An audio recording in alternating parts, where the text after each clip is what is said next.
അപ്പൊ ശങ്കരൻ തന്നെ അറിവുകളുടെ ഒരുപാട് ഗിരിശങ്കരങ്ങൾക്ക് ഇടയ്ക്ക് ആദിശങ്കരൻ നാട് മൊത്തം കറങ്ങി അവസാനം തിരികെ വീട്ടിലെത്തുമ്പോൾ ആര്യാംബിക അവലംബശൈലം മരിക്കാൻ കിടക്കുക അമ്മ.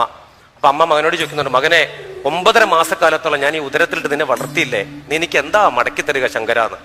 അപ്പൊ ശങ്കരൻ പറയുന്നുണ്ട്, ശങ്കരൻ കത്തിജ്വലിക്കുന്ന സൂര്യനെ നോക്കിക്കൊണ്ടാ ശങ്കരൻ പറയുന്നേ, മാം നൈരുജ്യം തനു ശോഷണം മലമയി ചെയ്യാത്ത ശമ്പൽ ശരിയെന്ന്. അമ്മ എന്നെ ഗർഭം ധരിച്ച സമയത്ത് അമ്മയ്ക്ക് ഭക്ഷണത്തോട് രുചിയില്ലായ്മ തോന്നിയിരുന്നു അമ്മേ, നൈരുജ്യം തനു ശോഷണം, തൽഫലമായി എന്റെ അമ്മ മെലിഞ്ഞു പോയിരുന്നു അമ്മയെന്ന്. അപ്പൊ ശങ്കരൻ കരയാണ്, അമ്മയും കരയാ. എന്നിട്ട് പിന്നെ പറയാണ്, മലമയി ചെയ്യാത്ത ശമ്പൽ ശരി, എന്റെ മലമൂത്രത്തെ അമ്മ കൊല്ലക്കണക്കിന് കെട്ടിപ്പിടിച്ച് അമ്മ കിടന്നുറങ്ങിയിട്ടുണ്ടായിരുന്നു അമ്മയെന്ന്. അപ്പൊ അമ്മയും കരയുന്നു, ശങ്കരനും കരയുന്നു.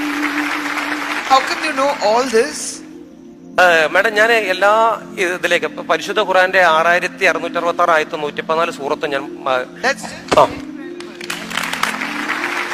പരിശുദ്ധ ഖുറാനിൽ പറയുന്നുണ്ട്, 24-25 ആയത്തിൽ പറയുന്നുണ്ട്, ഉഫിന്ന്, പ്രായമായ മാതാവിനെ നീ ചേ എന്ന് പോലും ഉച്ചരിക്കപ്പെടരുത്. എനിവേ, ഞാൻ അമ്മയെക്കുറിച്ച് എവിടെ ഒരു വേദി കിട്ടിക്കഴിഞ്ഞാലും ഞാൻ ആ സമയവും സാന്ദർഭ്യവും ഒന്നും നോക്കാറില്ല. എത്ര വലിയ ഗസ്റ്റ് ആണെങ്കിൽ പോലും അമ്മയെക്കുറിച്ച് പറയാതെ വേദിയിൽ നിന്ന് ഞാൻ ഇറങ്ങാറില്ല. കാര്യം എനിക്ക് അത്ര റിലേറ്റഡ് അമ്മയും ഞാനുമായിട്ട്. അതുകൊണ്ട് ഇന്ന് ഞാൻ എൻ്റെ അമ്മയ്ക്ക് ഉമ്മ കൊടുക്കുന്ന മകനാണ്. എന്നും ഒരു മടിയില്ല എനിക്ക് അമ്മയ്ക്ക് ഉമ്മ കൊടുക്കാൻ.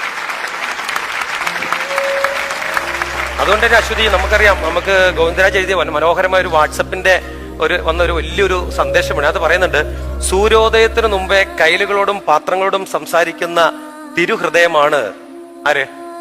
അമ്മ. തൊടിയിലെ വാടിക്കരഞ്ഞ ചെടികളുടെയും കരിയാപ്പിലിന്റെയും വാഴയുടെയും ഒക്കെ ദാഹം തീർക്കുന്ന കർഷകശ്രീ അവാർഡ് ഒരിക്കൽ പോലും ലഭിക്കാത്ത ഒരു മഹിളയാണ് ആര്?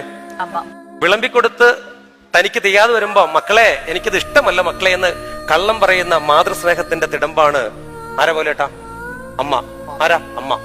ഒരു അണ്ണാൻ കുഞ്ഞിനെ പിടിച്ച് നീ ഉമ്മറപ്പെട്ടിരുന്ന് താലോലിക്കുമ്പോ അമ്മ പറയും, മോനെ അതിനെ തുറന്നു വിട്, അതിന്റെ തള്ള അതിനെ കണ്ടില്ലെങ്കിൽ കരയും മക്കളെ എന്ന് പറയുന്ന ഒരു സ്നേഹത്തിന്റെ പറുദീസയാണ് ആര്? അമ്മ. നിന്റെ വിഴുപ്പലയ്ക്കാൻ വിധിക്കപ്പെട്ട സ്ത്രീ രൂപത്തിന്റെ പേരാണ് അമ്മ. ഗൃഹാന്തരീക്ഷത്തിന്റെ ഇരുണ്ടിടനാഴികളിൽ ചുവരിനോടും ചാരത്തോടും തുണികളോടും മല്ലടിച്ച് ചൊക്കിച്ചൊളിഞ്ഞു പോയ ഒരു പഴന്തുണി കഷ്ണത്തിന്റെ പേരാണ് അമ്മ. പാവനവും പവിത്രവുമായ ഒരു പ്രണയബന്ധത്തിന്റെ കഥ പറഞ്ഞു തന്ന നനഞ്ഞ പൂവിന്റെ പേരാണ് എന്ത്? അമ്മ.